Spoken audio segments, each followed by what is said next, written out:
Bonjour et bienvenue dans le Buzz TV de TV Magazine. Nous sommes partis pour 24 minutes de direct et d'interaction avec vous et surtout également avec notre invité du jour. Comment résumer sa carrière? Très difficile pour moi en introduction. Ce que je pourrais vous dire, c'est d'abord un journaliste, un réalisateur, également un écrivain, aussi un animateur télé. Il a même été patron de médias, d'un grand média radio, mais c'est à l'âge de 15 ans seulement, je crois. Il a remporté un concours de journalisme. C'était parrainé à l'époque par le Figaro avant de poursuivre sa scolarité. C'était aux États-Unis à l'époque. Il est revenu évidemment dans son pays natal. Il s'arme d'un micro de reporter cette fois pour la radio. C'était Europe 1. À la fin des années 50, il a connu quasiment tous les grands médias français. France Soir, Marie-France, le service public audiovisuel, le Journal du Dimanche, Antenne 2 à l'époque. Et RTL, qu'il a évidemment dirigé pendant pas mal d'années, des maisons où il est passé. Aujourd'hui, c'est amoureux des belles lettres et sur ce plateau avec nous ce matin, c'est parce qu'il a également écrit des dizaines de chansons pour Johnny Hallyday. Mais surtout, il vient nous parler de son émission et de sa fidélité au groupe Canal+. Philippe Labro, bonjour. Bonjour. Bienvenue dans le Buzz Télé. Merci. Langue de bois s'abstenir, Oui. c'est le nom de l'émission, du magazine que vous présentez tous les mercredis à 23h50, je le rappelle, sur C8. Vous avez participé d'ailleurs à l'aventure de la création de Direct 8 à l'époque. C'est un talk show, où vous choisissez 3 thèmes qui ont marqué les événements de la semaine. Est-ce que vous ne préfériez pas que vos émissions soient diffusées un peu plus tôt? 23h50, Oui, est-ce que c'est pas trop tard pour être... Pourquoi finalement les émissions de débat, souvent en effet, de réflexion, d'analyse, sont très tard dans la nuit? Faut poser la question aux responsables des programme. programmations. Mais ils ont tous tendance à croire qu'il y a un public, un grand public qui veut plus de distraction, d'entertainment, comme on dit aujourd'hui. Divertissement. De divertissement jusqu'à, disons, 22h, 22h30, 23h, et qu'à partir de cette heure-là, on peut entrer dans les choses sérieuses. Oui, effectivement, si l'émission démarrait simplement 10 minutes plus tôt, en 10 minutes, on gagne 60 000 spectateurs, facile. Ce qui n'empêche pas que cette émission, à cette heure-là, c'est-à-dire 23h50, 23h45, elle est vue en moyenne par 100 000 personnes. C'était la moyenne donc, de la saison Oui, de on Langue de a bois. fait un pic l'an dernier, en mai, de 195 000 spectateurs. Et avec des très bonnes parts d'audience, des très bons taux, des très bonnes statistiques sur ce qu'on appelle les CSP+, les 15-34, les 34-40, tout ce que vous voulez. Donc voilà, il y a un public fidèle et qui aime écouter 4 journalistes, 4 communicants autour d'un arbitre, organisateur, chef d'orchestre, aiguilleur, qui est moi-même. Je fais ça depuis 11 ans, figurez-vous. Cette émission a 11 ans d'existence. Qu'est-ce qui fait que justement que cette pérennité continue? J'ai essayé de résumer un peu votre carrière rapidement. Vous avez fait un peu, dans les médias, pratiquement tous les métiers qu'on peut exercer. Vous écrivez également régulièrement des livres. Qu'est-ce qui vous donne envie de continuer de vivre d'une certaine manière à l'écran? La curiosité. Et l'écran vous permet, enfin une émission pareille vous permet de vous tenir en permanence au courant des choses, de frotter, comme disait Montaigne, votre cervelle à celle des autres, de fréquenter, de rencontrer des journalistes. Ce soir, nous avons, pour le débat, Jean-Sébastien Ferjou, Politico, nous avons Françoise Degois, LCI, nous avons Nicolas Domnac, de Challenge, du magazine littéraire, et votre consoeur du Figaro, Anne Fulda. Donc on a autour d'une table des représentants d'organismes différents et qui ont eux-mêmes des sensibilités, des cultures différentes. Et moi, ça me passionne. Brasser les idées. Voilà. Débattre. Oui, débattre et puis rester dans ce que j'appelle le courant central des choses, être au cœur des choses. Au cœur des choses, vous l'avez compris, nous sommes avec Philippe Labro en direct du Figaro Live, diffusé sur le Figaro.fr également, la page Facebook de TV Magazine. On attend vos réactions. Qu'est-ce que vous aimez dans le personnage de Philippe Labro, l'animateur, l'écrivain, l'homme qui a écrit en effet également un certain nombre de chansons, sans parler de la réalisation. En attendant, je vous propose, Philippe, de nous accompagner pour les news médias du jour, et c'est avec Damien Canivez. Bonjour Damien. Bonjour Philippe. On démarre. Bonjour Damien. Il y a beaucoup de Philippe pour le prix d'un, c'est génial.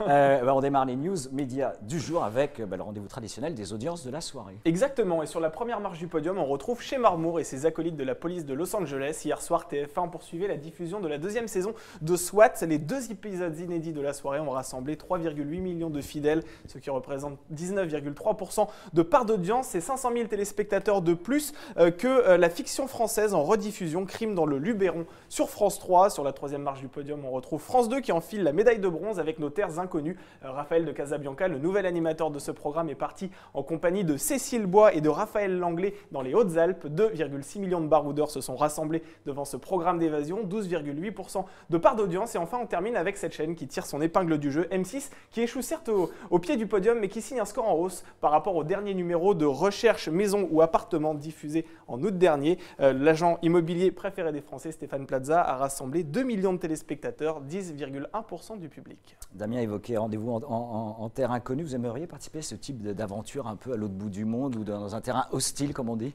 Oui, si j'avais le temps. Le problème, c'est le problème du temps. Trouver du temps. Bah oui, je suis quand même coincé, moi, enfin, pas coincé, mais mobilisé au moins une fois par semaine pour cette émission. Alors on doit s'abstenir, plus 2 ou 3 autres activités journalistiques. Je fais une petite chronique vidéo chez vos confrères du Point.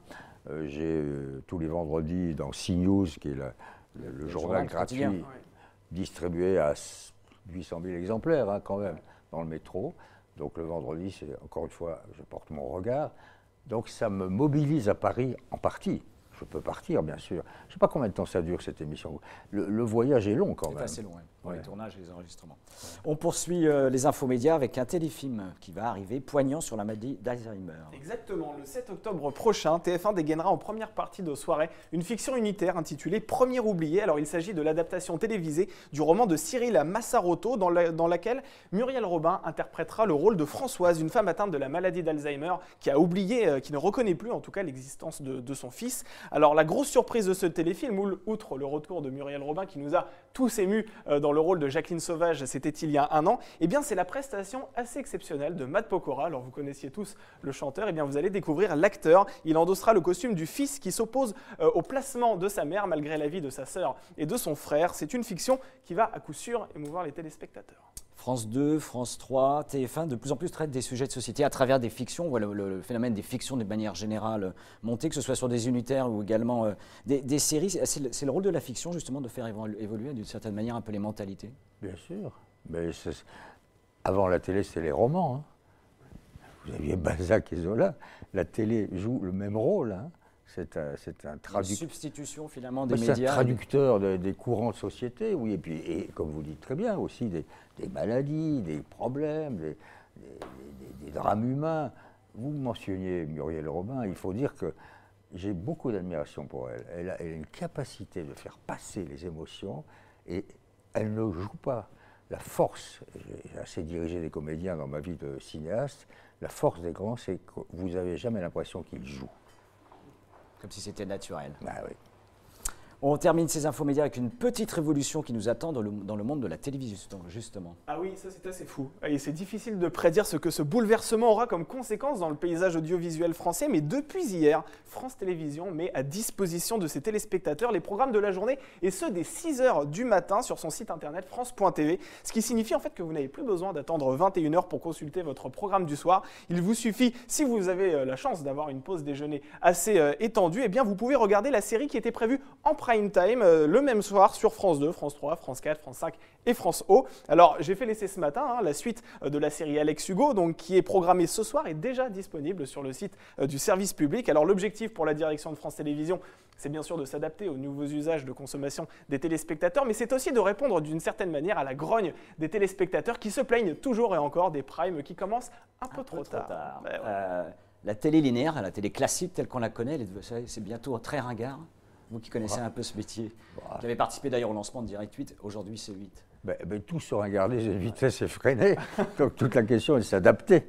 Donc cette télévision de service public ou autre, ce qu'on appelle les grandes chaînes, doivent et peuvent, elles le font, s'adapter à tous les progrès et à toutes les exigences d'un public qui effectivement, la caractéristique principale, c'est que sa faculté de concentration et d'attention est très courte, très très courte. Moi je le vois par exemple dans les petites chroniques vidéo que je fais pour le site du Point, il ne faut pas dépasser les 3 minutes. Bon, il ne s'agit pas d'appliquer cette règle à tous les médias, mais il y a effectivement désormais un public volatile, très divers, infidèle, et qui de toute façon, pour une partie de la jeunesse, ne regarde même pas le grand écran. c'est fini. Hein, ils ont leur petite. Sur les smartphones, oui, les tablettes. bien sûr, bien sûr. Ouais. Et ça a changé également votre façon de consommer, vous, la télévision? Je la consomme de façon à peu près classique, pour reprendre votre En direct terme. et en linéaire, donc. En direct, c'est le soir surtout, parce que dans la journée, j'ai pas le temps. Et rien ne me fait plus plaisir que de même zapper pour trouver un vieux film sur une des nombreuses chaînes qui diffusent du cinéma. Et là, l'insomnie arrive. Hein. Ah oui, oui, je dors pas beaucoup. Notre invité Philippe Labro est insomniaque. C'est dit. Merci Damien pour ces news médias. Et place tout de suite à l'interview évidemment de Philippe Labro. Et place à vos questions.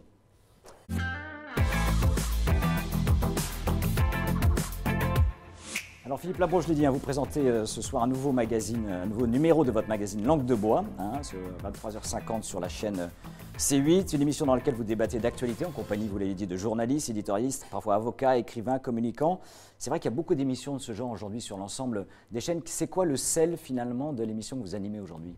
Alors d'abord, c'est sa pérennité. Comme elle existe depuis 11 ans, on a un public fidèle et elle existe.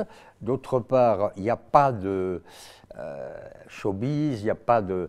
C'est assez, non pas sérieux, puisque parfois il y a de l'humour et les échanges sont toujours très vivants, mais on essaie de rester dans ce qui est l'essentiel, c'est-à-dire essayer d'échanger des idées, des opinions de façon vivante et de façon honnête.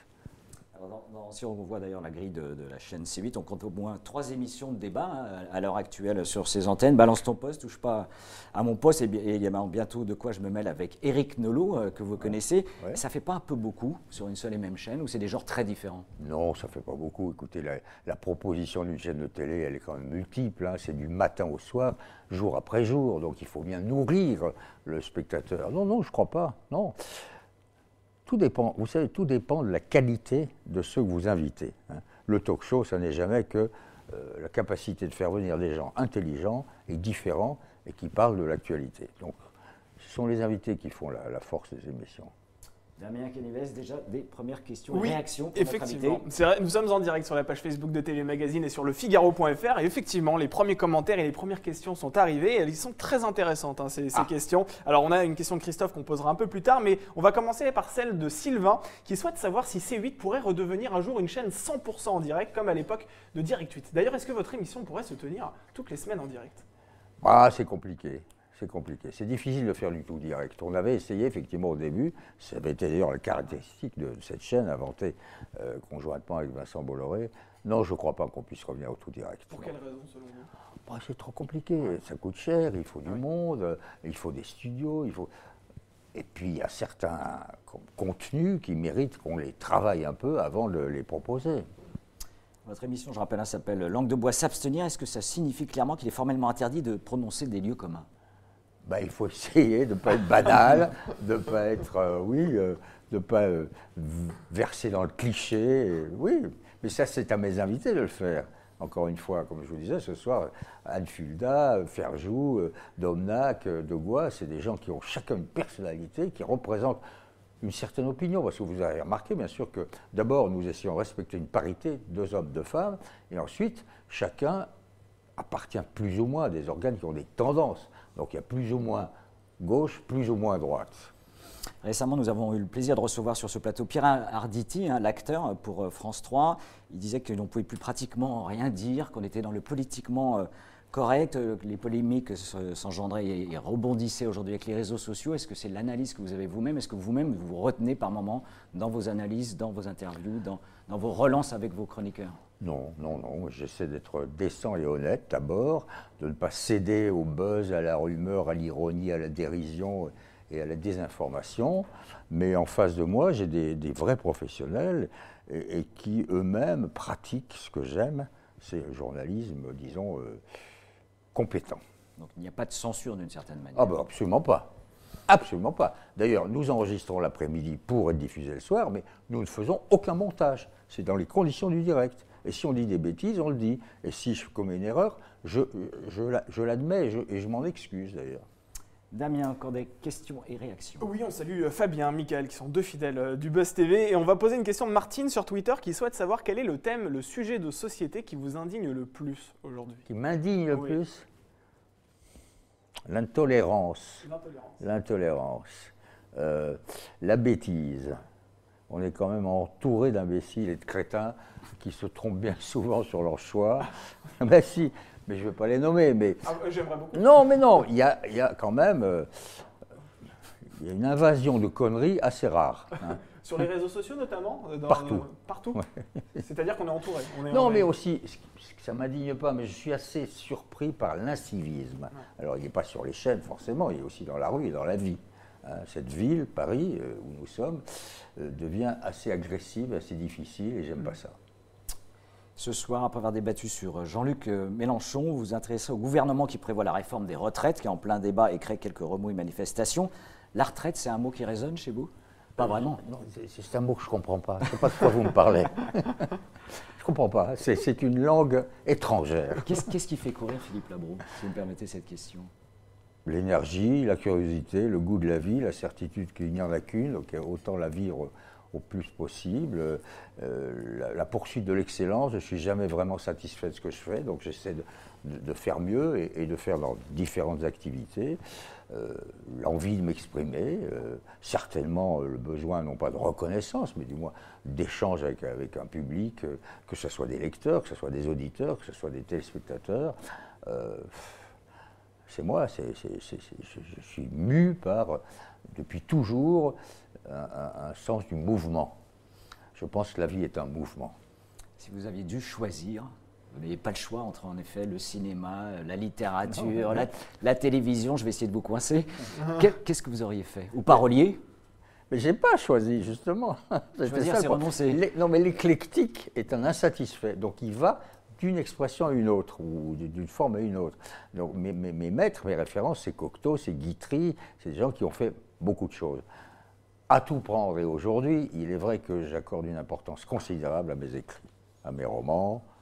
Je suis en train de finir le peaufinage, l'élagage, comme on dit, de mon prochain manuscrit, qui ne sera d'ailleurs pas un roman et qui paraîtra sans doute au printemps 2020.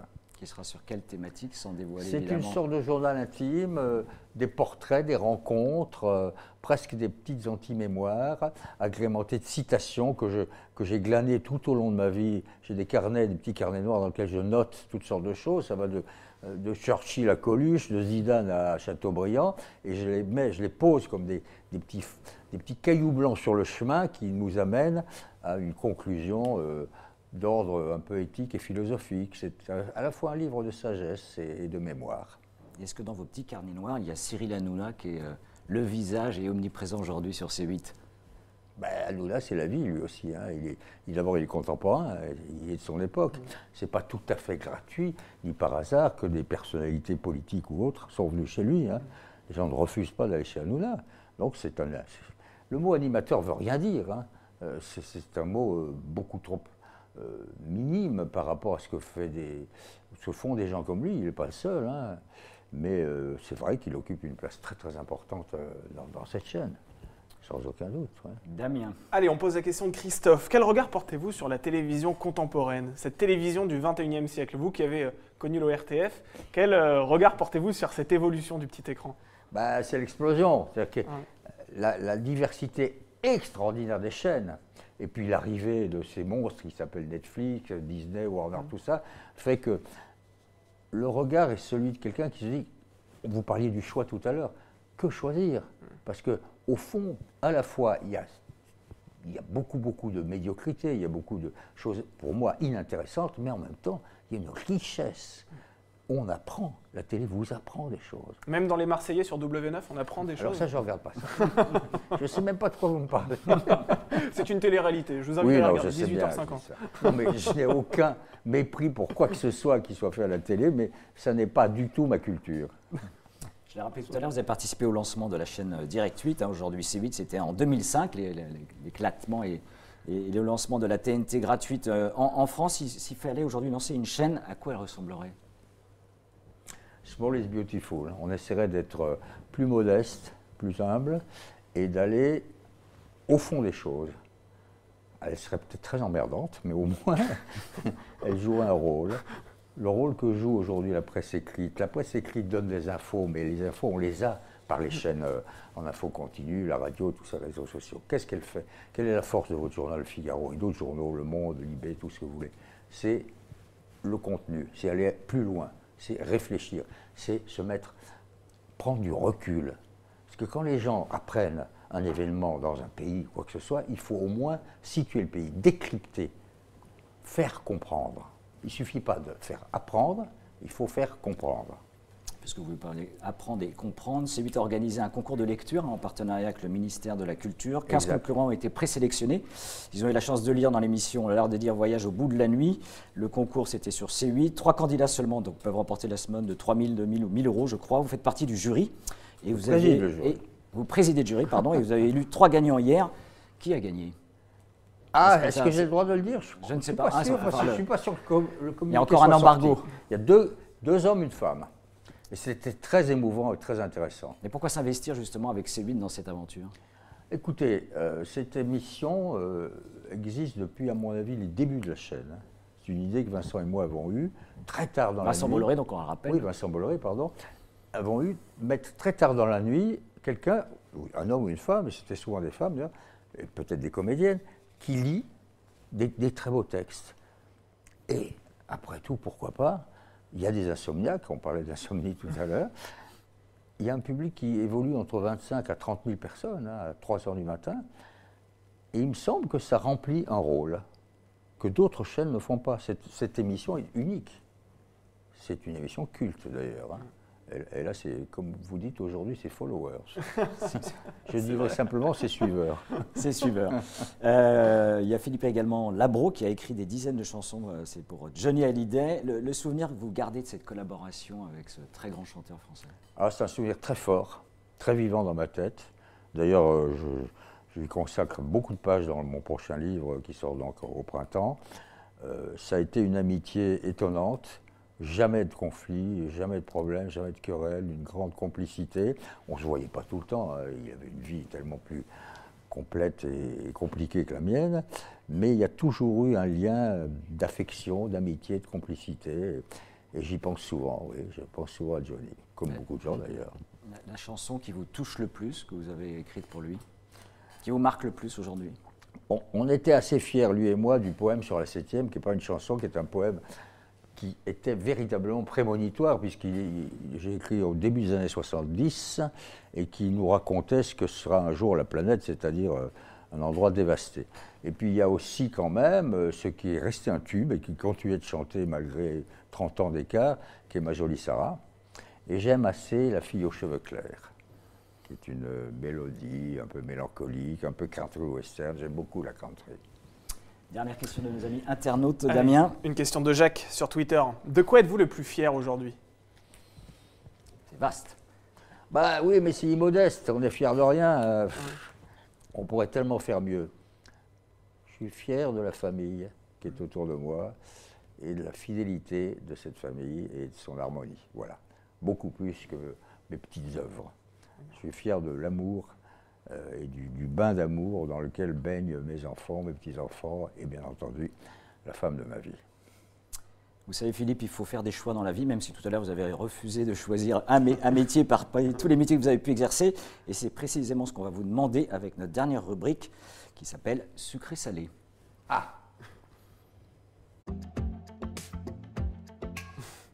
Sucré-salé, on vous propose 2 choix, il faut évidemment n'en choisir qu'un seul, Philippe Labro. Et si vous avez même une justification pour votre choix, elle est toujours la bienvenue. Marlène Schiappa ou Nadine Morano? Schiappa. Schiappa, pourquoi? Elle est plus contemporaine que Morano, elle est plus en avance qu'elle sur les problèmes de société, et elle est courageuse. Cyril Hanouna ou Yann Barthès? Les deux. Les deux? Ah non, c'est pas Oui, mais c'est 2 talents différents. Oui, je sais, j'ai pas le droit. Ok. Hanouna, il faut défendre la chaîne, non? Le soutien maison. Johnny Hallyday, dont vous venez de parler, ou Serge Gainsbourg? Mais vous me posez des choix impossibles, parce que Serge aussi, je l'ai aimé, ça a été un ami, j'ai même travaillé avec lui. Mais disons que le lien avec Johnny est tellement plus fort que je dirais Hallyday. Et journaliste ou parolier? Journaliste. Journaliste? Ouais. Pourquoi? C'est ma vie, hein. J'ai commencé à 15 ans, c'est dans mes veines. Hein. Je suis là avec vous, là. Ça fait combien de temps? Non. Mais parolier, ça existe aussi. Votre sucré-salé est impossible. Moi, ce que j'aime, c'est les deux. Mais non, mais c'est très bien. J'aime les cornichons au chocolat. cornichon au chocolat. Titre d'un de mes livres. C'est assez original.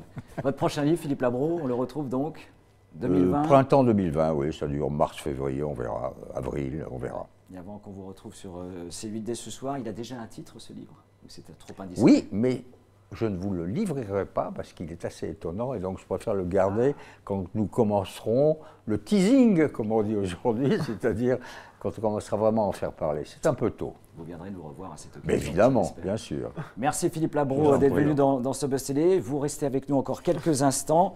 Je rappelle que vous retrouverez donc Philippe Labro dans Langue de bois s'abstenir dès ce soir 23h50 sur C8. Damien Le Buzz TV revient dès demain Oui, avec... Demain avec un animateur qui officie au sein du groupe M6. Alors il a un peu tout fait, hein. C'est un peu le couteau suisse de la chaîne, on l'a vu dans une émission Baroudeur. d'hypnose. Et là c'est un baroudeur qu'on reçoit demain parce qu'il va présenter la finale de Pékin Express, cette émission mythique qui a fait les beaux jours et qui fait les beaux jours d'ailleurs de la chaîne. Demain nous recevrons Stéphane Rothenberg sur ce plateau. Eh bien, merci Damien et merci encore Philippe Labro et très Merci. bonne émission. Merci beaucoup. Merci.